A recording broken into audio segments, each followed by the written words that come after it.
Welcome to future vision NEET and JEE academy. இந்த வீடியோல நம்ம என்ன பார்க்க போறோம் சொல்லி பாத்தீங்கன்னா, நம்மளுடைய நீட் சிலபஸ்ல கெமிஸ்ட்ரி சிலபஸ் உடைய டோட்டல் யூனிட்ஸ் தான் பார்க்க போறோம். எதுக்காக நீட் நம்ம பார்க்க போறோம் அப்படின்னு சொல்லி பாத்தீங்கன்னா, நம்மளுடைய ஸ்டேட் போர்ட் சிலபஸ்ல இருந்து இந்த என்சிஆர்டி நீட் சிலபஸ் கம்பேர் பண்றப்போ இந்த கெமிஸ்ட்ரி சப்ஜெக்ட்ல எந்த டாபிக் வந்து வேரி ஆகுது ஓகேவா அப்படிங்கறத நம்ம தெரிஞ்சுக்க போறோம்.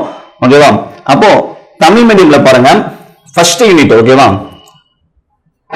வேதியியலின் சில அடிப்படை கருத்துக்கள்.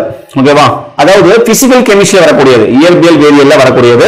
இங்க நம்ம எந்த ஒரு டாபிக் நம்ம எக்ஸ்ட்ரா பார்ப்போம் சொல்லி பாத்தீங்க அப்படின்னா, அடிப்படை விதிகள் மட்டும் தான் நம்ம பார்ப்போம். ஓகேவா, அந்த பருப்பொருள் மற்றும் அதன் தன்மைகள், டால்டன் அணு கொள்கைகள், அணுக்கள் மற்றும் தனிமங்கள், மூலக்கூறுகள், சேர்மங்கள், இது எல்லாமே நம்ம ஸ்டேட் போர்ட்ல பார்த்ததுதான்.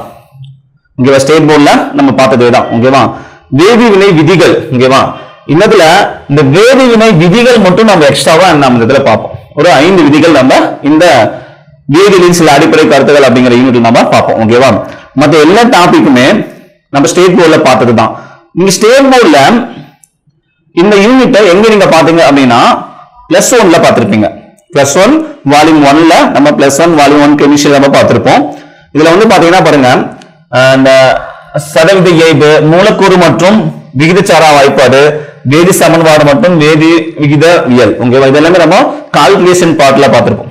ஓகேவா, கணக்கீடுகளா நம்ம பார்த்திருப்போம். ஓகேவா, அப்போ இந்த யூனிட் ஃபுல்லாவுமே பாத்தீங்க அப்படின்னா நம்ம ஸ்டேட் போர்ட்ல என்ன பார்த்தோமோ அந்த டாபிக் அப்படியே தான் வரும். ஓகேவா, இந்த யூனிட்ல இருந்து ஒரு கொஸ்டின் 2 கொஸ்டின் நமக்கு எக்ஸாம்ல கேக்குறாங்க. அப்ப நம்ம எதுவுமே பயந்துக்க தேவையில்ல. ஸ்டேட் போர்ட்ல படிக்கக்கூடிய ஸ்டூடெண்ட்ஸ் ஓகேவா, அப்போ என்சிஆர்டி சிலபஸ் வேற அப்படின்னு சொல்லி நினைச்சுக்கிறாங்க. அப்படி கிடையாது. ஓகேவா, ஸ்டேட் போர்ட்ல என்ன இருக்கோ அதே டாபிக் தான் இருக்கு. நம்ம ஸ்டேட் போர்ட்ல ஆக்சுவலா சொல்ல போனா ஸ்டேட் போர்ட்ல தான் நம்ம அதிகமா படிக்கிறோம் டாபிக்ஸ். ஓகேவா, இங்க நம்ம படிக்கிறது கம்மியா தான் இருக்கு. ஓகேவா, செகண்ட் யூனிட் பாருங்க. செகண்ட் யூனிட் வந்து பாத்தீங்கன்னா அணு அமைப்பு. அணு அமைப்பில் நாம பார்க்கக்கூடியதுதான். ஓகேவா, எல்லாமே வந்து அது இந்த இடத்துல வந்து பாருங்க, டி பிளாக்லி சமன்பாடு, ஓகேவா, ஹைட்ரஜன் நிறமாலை வரிகள், ஓகேவா, ஐசன்பர்க் நிச்சயமற்ற தன்மை கோட்பாடு, எல்லா டாபிக்குமே அப்படியே இருக்கும். ஓகேவா, நம்ம அங்க பாக்குற எல்லா டாபிக்குமே இருக்கும். குவாண்டம் எண்கள், எல்லா டாபிக்கும் அப்படியே இருக்கு. நம்ம ஸ்டேட் போர்ட்ல என்ன பாக்குறோமோ அந்த டாபிக் எல்லாமே இருக்கு. உங்களுக்கு எக்ஸ்ட்ராவா எதுவுமே இல்லை. நம்ம இந்த இதுல பாருங்க, இந்த டாபிக் பாருங்க, அணு ஆர்பிட்டால்களுக்கான கருத்து. அணு ஆர்பிட்டாலுக்கான கருத்து, ஒரு எலக்ட்ரான் அலை சார்பாக அணு ஆர்பிட்டால்களின் கருத்து, 1s மற்றும் 2s ஆர்பிட்டால்களில் ஆரை பொறுத்து சை மற்றும் சை ஸ்கொயரின் மாறுபாடு. இது மட்டும் கொஞ்சம் நம்ம டீட்டெயிலா பாத்துக்கணும். ஓகேவா, ஸ்டேட் போர்ட்ல இல்லாம என்சிஆர் நம்ம டீட்டெயிலா பாத்துக்கோம். ஓகேவா, அதுக்கப்புறமா குவாண்டம் எண்கள். குவாண்டம் எண்கள் எல்லாமே அது நம்ம வரக்கூடிய 4 குவாண்டம் எண்களுமே இங்கேயும் வந்துருவாங்க. ஓகேவா, சேம் சிலபஸ் தான். ஓகேவா, அடுத்து பாருங்க தேர்வு யூனிட். தேர்வு யூனிட் பாத்தீங்க அப்படின்னாலுமே வேதி பிணைப்பும் மூலக்கூறு அமைப்பும், வேதி பிணைப்பும் மூலக்கூறு அமைப்பு அப்படிங்கிறது, இந்த வேதி பிணைப்பு அப்படிங்கிறது வந்து பாத்தீங்கன்னா நம்ம அங்க என்ன பாக்குறோமோ அது அப்படியே வரும். அந்த பெர்ஜான்ஸ் விதி, ஓகேவா, இருமை திருப்புதிறன், ESCPR கொள்கை, ஓகேவா, அப்புறம் கோசல் லூயிஸ் அமைப்பு, பிணைப்பினுடைய வகைகள். ஓகேவா, அடுத்து பாருங்க சக பிணைப்பு, குவாண்டம் இயக்கவியல் அணுகுமுறைகள். ஓகேவா, எஸ் அதாவது இனக்கலப்பு ஒன்று உருவாகுது பாத்தீங்களா, sp sp2 sp3 sp3d sp3d2, இந்த இனக்கலப்பு உருவாதல் கருத்துக்கள் எல்லாமே அப்படியே இருக்கு. அடுத்து வந்து பாத்தீங்கன்னா மூலக்கூறு ஆர்பிட்டால் கொள்கை, மூலக்கூறு ஆர்பிட்டால் கொள்கை இருக்கும். ஓகேவா, இந்த மூலக்கூறு ஆர்பிட்டால் கொள்கையுமே அப்படியே தான் வருது பாருங்க. ஓகேவா, மூலக்கூறு ஆர்பிட்டால் கொள்கை நம்ம என்ன பார்த்திருப்போம், எப்படி வந்து ஒரு மூலக்கூறுடைய எலக்ட்ரான் அமைப்பு நம்ம எழுதுறோம், அதுக்கு எப்படி நம்ம பிணைப்பு தரம் கண்டுபிடிக்கிறோம். ஓகேவா, அவங்களுடைய காணத்தன்மை என்ன கண்டுபிடிப்போமா, அப்போ MO தியரி அப்படியே தான் வராங்க. அதான் நம்ம மூலக்கூறு ஆர்பிட்டால் கொள்கை அப்படின்னு சொல்லுவோம். ஓகேவா, அந்த மூலக்கூறு ஆர்பிட்டால் கொள்கை அப்படிங்கிறதும் நமக்கு டேரக்டா அப்படியே வந்திருக்கு. எக்ஸ்ட்ராவா பாத்தீங்கன்னா நமக்கு லாஸ்டா பாருங்க ஹைட்ரஜன் பிணைப்பு இருக்கு. இந்த ஹைட்ரஜன் பிணைப்பு அப்படிங்கறத நம்ம எங்க பார்த்திருப்போம் அப்படின்னா ஹைட்ரஜன் அப்படிங்கிற லெசன்ல +1ல பார்த்திருப்போம். ஓகேவா, வால்யூம் 1ல. ஓகேவா, அவ்வளவுதான். அங்க இருக்கிற எல்லா டாபிக் அப்படியே தான் இருக்கு இங்கேயும். நெக்ஸ்ட் பாருங்க யூனிட் நம்பர் 4. யூனிட் நம்பர் 4 பாத்தீங்கன்னா வெப்ப இயக்கவியல். இந்த வெப்ப இயக்கவியல் அப்படிங்கிற யூனிட் எங்க வராங்க சொல்லி பாத்தீங்க அப்படின்னா நமக்கு +1 வால்யூம் 1ல 7th லெசன்ல வருவாங்க. ஓகேவா, இந்த வெப்ப இயக்கவியல்ல நம்ம வெப்ப இயக்கவியல் முதல் விதி, 2ஆம் விதி, 3ஆம் விதி பார்ப்போம். அதுக்கு முன்னாடி அமைப்புனா என்ன, ஓகேவா, ஒரு சிஸ்டம் ஒரு அமைப்புனா என்ன, சுற்றுப்புறம் என்ன சொல்லி பார்த்திருப்போம். ஓகேவா, அப்படியே எல்லை என்னன்னு சொல்லி பார்த்திருப்போம். அதுக்கப்புறமா அமைப்பின் வகைகள் பார்த்திருப்போம், செயல்முறையின் வகைகள் பார்த்திருப்போம். ஓகேவா, உள்ளார்ந்த பண்புகள் புறமார்ந்த பண்புகள் பார்த்திருப்போம். எல்லா டாபிக் அப்படியே இருக்கு பாருங்க. பொறுமைச்சார் பண்பு, பொறுமைச்சாரா பண்பு, வெப்ப இயக்கவியல் முதல் விதியில் வரக்கூடியவங்க, வெப்ப இயக்கவியல் இரண்டாம் விதி, வெப்ப இயக்கவியல் மூன்றாம் விதி பார்த்திருப்போம். ஓகேவா? அந்த வெப்ப இயக்கவியல் இரண்டாம் விதி மூன்றாம் விதி இங்க இரண்டாம் விதி மட்டும்தான் கொடுத்துருக்காங்க. மூன்றாம் விதி சிம்பிள் கான்செப்ட் தான், அது நம்ம சேர்த்து பார்த்துக்கணும், அவ்வளவுதான். ஓகேவா? அப்ப என்ன இருக்கோ அதேதான் இங்கேயும் ஸ்டேட் போர்ட்ல என்ன இருக்கும் அதான் இங்கேயும் வந்திருக்காங்க. ஓகேவா? எக்ஸ்ட்ராவா இந்த யூனிட்ல இந்த வெப்ப இயக்கவியல் நம்ம கால்குலேஷன் பார்ட்டை நிறைய பார்க்கணும், அதாவது ஃபார்முலாஸாவும் கால்குலேஷனாவும் எக்ஸாம்பிள் கொஸ்டின்ஸ் நம்ம பார்க்க போறோம், அவ்வளவுதான். ஓகேவா? சரி, அடுத்தது பாருங்க கரைசல்கள் அப்படிங்கிற யூனிட். கரைசல்கள்ல வந்து பாத்தீங்கன்னா நீங்க இம்பார்ட்டன்ட் 5 மார்க்ஸ் பார்த்திருப்பீங்க. ஓகேவா? ஒரு சில லாஸ் பார்த்திருப்பீங்க, விதிகள், ஒரு சில விதிகள் பார்த்திருப்போம், ரவுலட் விதி, ஹென்றி விதி. ஓகேவா? இந்த மாதிரி விதிகள் பார்த்திருப்போம், இது எல்லாமே இங்க இருக்கு பாருங்க. அதுக்கப்புறம் ஒரு கரைசலுடைய செறிவை என்ன மாதிரி நம்ம குறித்து காட்டுறோம், மோலாரிட்டி, மொலாலிட்டி, நார்மாலிட்டி, கன அளவு சதவீதம், நிறை சதவீதம், இதெல்லாம் பார்த்திருப்போம். அதுக்கப்புறமா ஒரு கரைசல்ல ஒரு எளிதில் கரையாத கரைபொருளை சேர்க்கிறப்போ அவங்களுடைய ஆவி அழுத்தம், அவங்களுடைய உருநிலை தாழ்வு, இங்கேதான் கொதிநிலை ஏற்றம், அதாவது சவுடு பரவல் அழுத்தம் எந்த மாதிரி மாறுபடுது அப்படிங்கிறத நம்ம பார்த்திருப்போம். அதை நம்ம தொகைச்சார் பண்புகள் அப்படின்னு சொல்லுவோம், தொகைச்சார் பண்புகள். அந்த தொகைச்சார் பண்புகளும் இங்க அப்படியே தான் வந்திருக்காங்க. ஓகேவா? அடுத்து வந்து பாத்தீங்கன்னா வான்டாப் காரணி பார்த்திருப்பீங்க, வான்டாப் காரணி. இந்த வான்டாப் காரணி இங்க இருக்கு, அசாதாரண மோலார் நிலை. ஓகேவா? இதுவும் இங்க இருக்காங்க. ஓகேவா? நம்ம ஸ்டேட் போர்ட்ல பார்த்த அந்த டாபிக் லாஸ்டா பார்த்திருப்போம் இந்த யூனிட். நீங்க ஸ்டேட் போர்ட்ல சொல்யூஷன் அப்படிங்கிற அதாவது கரைசல்கள் அப்படிங்கிற யூனிட்ல இந்த வான்டாப் காரணி, அதுக்கப்புறம் அசாதாரண மோலார் நிலை எல்லாம் லாஸ்ட் டாபிக்ஸா பார்த்திருப்பீங்க, எல்லாமே அப்படியே இருக்கு பாருங்க. ஓகேவா? நெக்ஸ்ட் சமநிலை பார்க்கிறோம். சமநிலை வந்து பாத்தீங்கன்னா நீங்க +1 வருவாங்க, +2 வரும். ஓகேவாங்க? இயற்பியல் வேதியியல் சமநிலை வரும், அதுக்கப்புறம் +2 அயனி சமநிலை வருவாங்க. ஓகேவா? இந்த மூணு சேர்ந்ததுதான் இங்க ஒரு யூனிட்டா கொடுத்துருவாங்க. ஓகேவா? இந்த சமநிலையிலே பாருங்க, நமக்கு இந்த மூணு டாபிக்கும் சேர்ந்ததுதான் அது இங்க சமநிலை அப்படிங்கிற யூனிட். இந்த சமநிலையுமே நம்ம +1 +2 என்ன பார்த்துக்கிறோமோ அதுதான் அப்படியே வருவாங்க. இயற்பியல் சமநிலை, வேதியியல் சமநிலைக்கு அப்புறமா பாருங்க அயனி சமநிலையில கரைசலுடைய ஒரு சொல்யூஷன் இருக்கிறாங்கன்னா அவங்க அமிலமா காரமா, அமிலக்கார கொள்கைகள், BH BOH தொடர்பு, ஓகேவா? இது எல்லாமே அப்படியே இருக்கு இங்க கரைசல்கள்ல. அதுக்கப்புறம் கரைபொருளின் அதாவது கரைசலுடைய கரைதிறன், தாங்கல் கரைசல், கரைதிறன் பெருக்கம், எல்லா டாபிக்குமே இருக்கு பாருங்க. எல்லாமே நம்ம +2 வால்யூம் 2 8th லெசன்ல பார்த்திருப்போம், அயனி சமநிலை அப்படிங்கிற யூனிட்ல. ஓகேவா?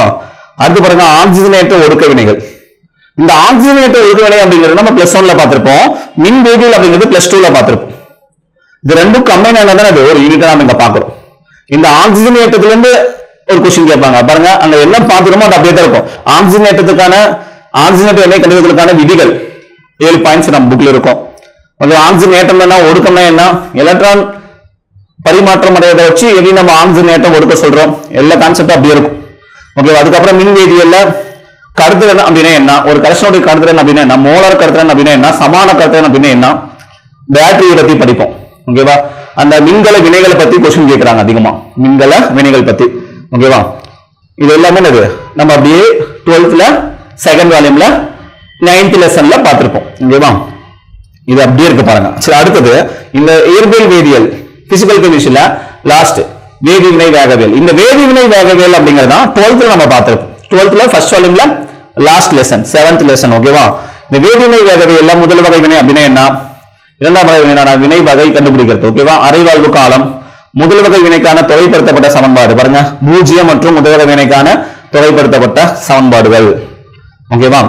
அதுக்கப்புறமா அவருடைய மோதல் கொள்கை லாஸ்டா இருக்கும், வாயுகளுக்கான மோதல் கொள்கை. ஓகேவா? அர்கினியஸ் சமன்பாடு, எல்லா டாபிக்கும் அப்படியே வந்துருக்கு பாருங்க. ஓகேவா? அடுத்தது இன்ஆர்கானிக் கெமிஸ்ட்ரியில தனிமங்களின் ஆவர்த்தன அட்டவணை. ஓகேவா? அப்ப தனிமோச அட்டவணை பாருங்க, எப்படி நம்ம அங்க பார்த்தோமோ 11th கெமிஸ்ட்ரியில பார்த்திருப்போம். தனிமோச அட்டவணையில எந்த மாதிரி தனிமங்களை வடிவமைச்சாங்க, எந்த மாதிரியான வேதியியல் ஆய்வாளர்கள் வந்தாங்கன்னு சொல்லியிருப்போம். அங்க பாத்தீங்கன்னா டாபரினர், நியூலார்லாம் வருவாங்க. இங்க என்ன கேட்கறாங்கன்னா ஹென்றி மோஸ்லேவுடைய நவீன தனிமோச அட்டவணையை பத்தி நம்ம படிச்சா போதும். ஓகேவா? நம்ம டீடைலா படிச்சுக்கிறோம், எக்ஸ்ட்ராவா நிறைய படிச்சுக்கிறோம். ஓகேவா? இங்க நம்ம நவீன தனிமோச அட்டவணை படிச்சாலே போதும். ஓகேவா? ஓகேவா? நம்ம பேசிக்கா நிறைய தெரிஞ்சுக்கிறோம். இங்க நம்ம சிம்பிள் கான்செப்ட் தான் யூனிட். ஓகேவா? சிம்பிளா நம்ம படிச்சலாம் யூனிட். அடுத்து பாருங்க p block elements. P block elements ரொம்ப முக்கியமான யூனிட். பி பிளாக் எலமெண்ட்ஸ்ல நம்ம 6 ஃபேமிலி பார்க்க போறோம். Boron family, carbon family, nitrogen family, oxygen family, அதுக்கப்புறமா ஹாலஜன்ஸ், அதுக்கப்புறமா இந்த மண்ட வாயுக்கள் சொல்லக்கூடியது. ஓகேவா? இது எல்லாம் சேர்ந்ததுதான் B12 தனிமங்கள். B12 தனிமங்கள்ல நம்ம என்ன பார்த்திருப்போம்னா ஒவ்வொரு தொகுதி, இப்ப எக்ஸாம்பிளா போரான் தொகுதி அப்படின்னா போரானுடைய சேர்மங்கள், அலுமினிய சேர்மங்கள், அதோடைய வடிவமைப்பு, இயற்பியல் பண்பு, வேதியியல் பண்பு, பயன்பாடுகள்லாம் பார்த்திருப்போம். ஆனா இங்க ஒவ்வொரு தொகுதியிலும் அந்த தனிமங்களுடைய இயற்பியல் வேதியியல் பண்புகளை ஃபுல்லா நம்ம பார்க்க போறதில்ல, இயற்பியல் பண்புகளை பார்க்க போறோம். அதுக்கப்புறமா தனிம அட்டவணையுடைய தனிம பண்புகள், அந்த அட்டவணையில அந்த மாதிரி அந்த ட்ரெண்ட்ஸ், இங்க அதோடைய பண்புகள் எப்படி இருக்கும், ஆவர்த்தன பண்புகள் சொல்லுவோம் நம்ம தமிழ்ல. ஆவர்த்தன பண்புகள் தான் இங்க பார்க்க போறோமே. கெமிக்கல் ப்ராப்பர்ட்டிஸ் இங்க பார்க்க போறது கிடையாது, வடிவமைப்பாவும் நம்ம இங்க பார்க்க மாட்டோம். ஓகேவா? நான் சிம்பிளா யூனிட் வந்து பாத்தீங்கன்னா சிலபஸ் சிம்பிளா தான் இருக்கும். ஆனா நம்ம 6 ஃபேமிலிக்கு பார்த்துக்கணும். ஓகேவா? அங்க நம்ம ஸ்டேட் போர்ட்ல பார்க்கறத விட இங்க சின்ன கான்செப்டா ஸ்டேட் போர்ட்ல 2 யூனிட்டா பார்த்திருப்போம். P block element 1, p block element 2 அப்படி சொல்லி பார்த்திருப்போம். இங்க 2 சேர்த்து ஒரு யூனிட்டா பார்க்கறோம். ஆனா கான்செப்ட் கம்மி தான். ஓகேவா? நெக்ஸ்ட் பாருங்க டி அண்ட் எஃப் தனிமங்கள். அது அப்படியே நம்ம தனியா பார்த்திருக்கோம். நம்மளுடைய ஸ்டேட் போர்ட்ல 12th ஃபர்ஸ்ட் வால்யூம்ல 4th லெசன் தான் டி அண்ட் எஃப். ஓகேவா? அங்க இருக்கு அப்படியே தான் இங்க இருப்பாங்க. ஃபர்ஸ்ட் டி பிளாக் எலமெண்ட்ஸ் இருப்பாங்க, அதுக்கப்புறம் எஃப் பிளாக் எலமெண்ட்ஸ் இருப்பாங்க. எஃப் பிளாக் எலமெண்ட்லயுமே நம்ம எலக்ட்ரான் அமைப்பு, ஆக்சிஜனேஷன், அதுக்கப்புறமா லாமினைடு குறுக்கம் அது தெரிஞ்சா போதும். அடுத்து வந்து பாத்தீங்கன்னா ஆர்டினைடுகள், எலக்ட்ரான் அமைப்பு, ஆக்சிஜன் நிலை மட்டும் நம்ம பார்த்தா போதும். ஓகேவா? இது d block and d and f block அங்க இருக்கு, அப்படியே யூனிட் தான் இங்க இருக்கு. அடுத்து பாருங்க அணைவு சேர்மங்கள். அணைவு சேர்மங்கள் வந்து 12th நம்ம படிப்போம், ஸ்பெஷல் டாபிக்ஸ் இது. ஓகேவா? அப்போ அந்த அணைவு சேர்மங்கள் அப்படிங்கறத நம்ம இன்ஆர்கானிக் கெமிஸ்ட்ரியில பாக்குறோம், 12th பார்த்திருப்போம். நம்ம ஸ்டேட் போர்ட்ல 5th லெசன்ல பார்த்திருப்போம், பிளஸ் 2ல வால்யூம் 1ல 5th லெசன்ல பார்த்திருப்போம். அங்க இருக்க எல்லா டாபிக்கும் இங்க இருக்கு. லிகான்னா என்ன, அணைவு எண் அப்படின்னா என்ன, ஈனி அப்படின்னா என்ன, ஓகேவா? வெர்னர் கொள்கை, அதுக்கப்புறமா விபி கொள்கை, ஓகேவா? அதுக்கப்புறம் படிகப்புல கொள்கை எல்லாமே அப்படியே இருக்கு. ஓகேவா? டிடி பரிமாற்றம், முக்கியமான கொஸ்டின் நம்ம படிச்சிருப்போம். டிடி பரிமாற்றம் எல்லா டாபிக் அப்படியே இருக்கு பாருங்க. அப்புறம் அணைவு சேர்மத்தினுடைய பயன்பாடுகள் படிச்சிருப்பீங்க, 5 மார்க் கொஸ்டினா எல்லாமே அப்படியே இங்க இருக்கு. ஓகேவா? அது நம்ம பார்க்கறது ஆர்கானிக் கெமிஸ்ட்ரி. கரிம வேதியியல்ல தனிமங்களை, கரிம சேர்மங்களை தூய்மையாக்குதல் சொல்லி ஒரு யூனிட் படிச்சிருப்போம். நம்ம 11th படிச்சிருப்போம். அந்த டாபிக் தான் இவங்க. ஓகேவா? ஒவ்வொரு தனிமத்தையும் எப்படி கண்டறிவது, carbon, hydrogen, nitrogen, sulphur, phosphorus, halogens. ஓகேவா? அந்த தனிமங்கள் வந்து அந்த கரிம சேர்மத்தில் எவ்வளவு சதவீதம் இருக்குது அப்படி நம்ம பார்த்திருப்போம். ஒவ்வொரு தனிமத்துக்கும் ஒவ்வொரு முறையை பயன்படுத்திருப்போம். ஓகேவா? ஒவ்வொரு இன்ஸ்ட்ருமெண்ட், உபகரணங்கள் யூஸ் பண்ணிருப்போம். ஓகேவா? இது எல்லாமே அப்படியே ஒரு யூனிட்டா வந்திருக்கு பாருங்க. இது 11th கெமிஸ்ட்ரி. அப்ப நம்ம 11th கெமிஸ்ட்ரி நம்ம பேசிக்கா நல்லா படிச்சிருக்கணும். யார் ஒருத்தங்களுக்கு நீட்ல ஒரு சப்ஜெக்ட் மேல பயம் வருதுன்னா, யார் ஒருத்தங்க 11th நல்லா படிக்கலையோ அவங்களுக்கு தான் அந்த ஒரு பயம் உருவாகும். ஓகேவா? அப்ப அதுக்காக தான் நம்ம என்ன பண்றோம், கிளாஸ் வரமே. இங்க எல்லாமே நமக்கு தெரியுமா, எதுக்கு கிளாஸ் வந்து படிக்கணும், ஒரு அகாடமில இருந்து இதுக்கு படிக்கணும் நம்ம. ஓகேவா? சரி, அடுத்தது கரிம வேதியியலின் சில அடிப்படை கருத்துக்கள், ஆர்கானிக் கெமிஸ்ட்ரியோட பேசிக் கான்செப்ட். ஓகேவா? இதுல வந்து பாத்தீங்கன்னா கார்பனுடைய இணைதல் எப்படி இருக்கும், ஓகேவா? அதனுடைய வினைச்சல் தொகுதிகள் யார் யாரு, ஓகேவா? ஐயூபிஏசி எப்படி நம்ம நோட் பண்றது, ஓகேவா? ஒரு கார்பனுக்கு அந்த சகப்பிணைப்பு எப்படி பிளவுறது, அந்த சகப்பிணைப்பு பிளவுறதுனால எந்த மாதிரியான விளைவுகள் ஏற்படும், ஓகேவா? தூண்டல் விளைவு, ஓகேவா? மீசோமெரிக் விளைவு, பிணைப்பில்லா உடனிசைவு, ஓகேவா? ரெசனன்ஸ் விளைவு, ஓகேவா? அதை நம்ம வந்து ஒன்று விட்டு ஒன்று இரட்டை பிணைப்பு உருவாக்குறாங்களே, ரெசனன்ஸ் சொல்லுவோம். ஓகேவா?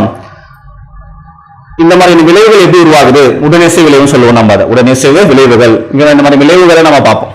ஒரு சில வினைகள் பார்ப்போம், பதிலீட்டு வினை, சேர்க்கை வினை, கூடுகை வினை, இந்த மாதிரி வினைகள் நம்ம பார்ப்போம். ஓகேவா? அடுத்து பாத்தீங்கன்னா ஹைட்ரோகார்பன் நம்ம சொல்லவே தேவையில்ல, ஸ்டேட் போர்ட்ல என்ன இருக்கு அது அப்படியே தான் இருக்கு இங்கேயும். ஓகேவா? ஆல்கேன், ஆல்கீன், அரோமேட்டிக் ஹைட்ரோகார்பன்கள். ஓகேவா? இந்த டாபிக் அப்படியே வந்துருவாங்க. ஹைட்ரோகார்பனுக்கு அடுத்து பாத்தீங்கன்னா ஆலஜனை கொண்டுள்ள கரிம சேர்மங்கள். ஆலஜனை கொண்டுள்ள கரிம சேர்மங்கள் நம்ம எங்க பார்த்திருப்போம், ஸ்டேட் போர்ட்ல 11th கெமிஸ்ட்ரியில 2nd வால்யூம்ல பார்த்திருப்போம். 11th கெமிஸ்ட்ரியில 2nd வால்யூம் சின்ன யூனிட் தான். அந்த ஆலஜனை கொண்டுள்ள கரிம சேர்மங்களுடைய தயாரிப்பு, வேதிப்பண்பு, இயற்பியல் பண்பு. அது வேதிப்பண்புல வந்து பாத்தீங்கன்னா அந்த குளோரோஃபார்ம், அயோடோஃபார்ம், ஃப்ரீ ஆன்கள், டிடிடி. இந்த ஃப்ரீ ஆன்கள், டிடிடில இருந்து क्वेश्चन கேக்குறாங்க. ஓகேவா? அவ்வளவுதான் இந்த ஆலஜனை கொண்டுள்ள கரிம சேர்மங்கள் அப்படிங்கிறது. ஆக்சிஜனை கொண்டுள்ள கரிம சேர்மங்கள் பாருங்களேன், ஆக்சிஜன் கொண்ட கரிம சேர்மங்கள் ரொம்ப ரொம்ப முக்கியம். ஏன்னா நம்ம 12th கெமிஸ்ட்ரியில 2nd வால்யூம்ல 11வது லெசன் ஆல்கஹால் ஃபீனால் ஈத்தர் பார்த்திருப்போம், 12வது lesson aldehyde ketone carboxylic acid பார்த்திருப்போம். ரெண்டும் சேர்ந்தது தான் இங்க ஆக்சிஜனை கொண்டுள்ள கரிம சேர்மங்கள் அப்படிங்கிறது. ஏன்னா ரெண்டுலயுமே ஆக்சிஜன் இருக்கு, 2 யூனிட் கம்மி தான் ஒரு யூனிட். இங்க அங்க எல்லா கான்செப்ட் அப்படியே தான் வருவாங்க. எல்லா நேமிங் ரியாக்ஷன், பெயர் வினைகள், ஓகேவா? வினை வழிமுறை எல்லாமே அப்படியே தான் வரும். ஓகேவா? அடுத்தது 18வது யூனிட் பாத்தீங்கன்னா நைட்ரஜனை கொண்டுள்ள கரிம சேர்மங்கள். நைட்ரஜனை கொண்டுள்ள கரிம சேர்மங்கள், நம்ம நைட்ரஜனை கொண்ட கரிம சேர்மங்கள்ல நைட்ரோ சேர்மங்கள் பார்த்திருப்போம், அமீன்கள் பார்த்திருப்போம், சயனைடு பார்த்திருப்போம், ஐசோசயனைடு பார்த்திருப்போம். ஓகே, இங்க நம்ம அமீன்கள் மட்டும் பார்த்தா போதும். எக்ஸ்ட்ராவா டைசோனியம் உப்புகள் பார்ப்போம். அங்க நம்ம டைசோனியம் உப்புகள் பார்த்துருக்கிறோம். இங்கே நம்ம டைசோனியம் உப்பும் பிளஸ் அமீன்கள் மட்டும்தான் பார்க்க போறோம். இங்க சயனைடோ நைட்ரோ காம்பனண்டோ இல்லைன்னா ஐசோசயனைடோ நம்ம பார்க்க போறது கிடையாது. சின்ன யூனிட் தான். ஸ்டேட் போர்ட்ல தான் நம்ம நிறைய படிச்சிருக்கிறோம். இங்க கம்மியா தான் இருக்கு. ஓகேவா? அடுத்து பாத்தீங்கன்னா உயிரியல் மூலக்கூறுகள். உயிரியல் மூலக்கூறுகள் சொல்லவே தேவையில்ல. அங்க என்ன இருக்குது அதேதான். கார்போஹைட்ரேட்டுகள், விட்டமின்கள், புரோட்டீன்கள், என்சைம்கள், ஹார்மோன்கள். ஓகேவா? அங்க என்ன இருக்கும் அதேதான் இங்கேயும் இருக்காங்க. ஓகேவா? லாஸ்ட் ஒன் தான் வந்து பாத்தீங்கன்னா பிராக்டிகல் கெமிஸ்ட்ரி. பிராக்டிகல் கெமிஸ்ட்ரி வந்து பாத்தீங்கன்னா 20ஆவது யூனிட்டா இருக்கும். இந்த யூனிட் தான் நீங்க பார்க்காத ஒரு கான்செப்டா இருக்கும். அதுலயும் ஒரு கான்செப்ட் நம்ம பார்த்தது தான் அந்த கரிம சேர்மங்களை தூய்மையாக்குதல்ல தனிமங்களை கண்டறிதல் அப்படிங்கிற அந்த டாபிக் நம்ம பார்த்தது. மற்றது எல்லாமே கொஞ்சம் புதுசா இருப்பாங்க. ஓகேவா? அப்போ இந்த யூனிட் மட்டும் நம்ம எக்ஸ்ட்ராவா படிக்கிற மாதிரி இருக்கும். இந்த யூனிட்ல இருக்கக்கூடிய டாபிக்ஸ் எப்படி இருக்கு, எந்த மாதிரி கொஸ்டின் கேட்பாங்க நம்ம இன்னொரு வீடியோல பார்ப்போம். ஓகேவா?